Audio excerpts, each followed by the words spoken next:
متاسف. معانا كابتن احمد المحمدي نجم منتخبنا الوطني ونجم نادي هال سيتي على الهواء مباشره من انجلترا.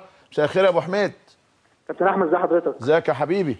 الحمد لله، ربنا يخليك يا كابتن. وحشنا جدا ومبروك النهارده.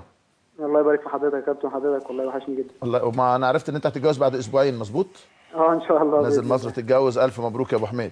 ربنا يخليك يا كابتن، الله يبارك في حضرتك. النهارده فوز مهم رفع رصيدكم ل 59 نقطه بفارق 3 نقاط عن كارديف، ولسه 7 نقاط عن المتصدر، لكنه اتصور ان شاء الله في طريقه للدوري الممتاز يا احمد باذن الله. ان شاء الله يا كابتن، زي ما حضرتك بتقول يعني كل 3 بونت احنا بناخدهم مهمين جدا. حضرتك عارف الشامبيونشيب الفرق كتير، فكل الماتشات بتبقى قريبه من بعض، بنلعب سبت 3 سبت، ف3 بونت بيفرقوا جدا. يمكن حتى بنلعب فرق قريبه مننا زي فرقه شارلوتن دي، ف3 بونت بيبقوا 6 بونت. فالحمد لله النهارده ربنا كرمنا النهارده بهدف جده في الشوط الاول، وخدنا 3 بونت، فالحمد لله. يعني احمد، يعني تألق جده، احرازه هدفين، اشراك احمد فتحي النهارده واشراكك بصفه اساسيه، لدرجه انك بعد ما رجعت لناديك ساندرلاند رجعت تاني هال سيتي، حاسس ان انت بتأدي رساله معاه.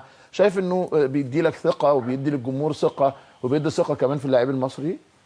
اكيد طبعا يا كابتن. يمكن حضرتك عارف ماشيين بشكل كويس جدا من اول الموسم، ماشيين ثالث تاني على طول. يمكن طبعا بعد وجود جده واحمد في الفريق. يمكن جده لعب الماتشين اللي فاتوا، احرز هدف الماتش اللي فات كان مهم جدا اول ما نزل. نعم. والراجل بدأه النهارده، يعني دي ثقه كبيره من الراجل جدا فيه.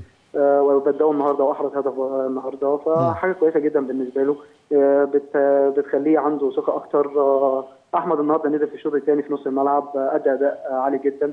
فاكيد طبعا دي حاجه كبيره جدا بالنسبه لنا ان احنا يبقى اول مره في التاريخ يعني يبقى 3 لعيبه من مصر موجودين في فريق واحد. دي حاجه كويسه جدا بالنسبه لنا، وحاجه يعني بتساعدنا وتسعد الجمهور المصري. قول لي الكيمياء اللي بينكم وبين الجمهور عامله ازاي؟ انت عارفها من زمان. هل جده واحمد فتحي تأقلموا بسرعه؟ اكيد طبعا يا كابتن. يمكن الجمهور يعني عمل اغنيه بسرعه لجده بعد الهدف. عمل له اغنيه؟ اكيد طبعا. بالانجليزي؟ عمل له جده جده جده، يلا يلا جده جده. هم بيتكلموا عربي كمان.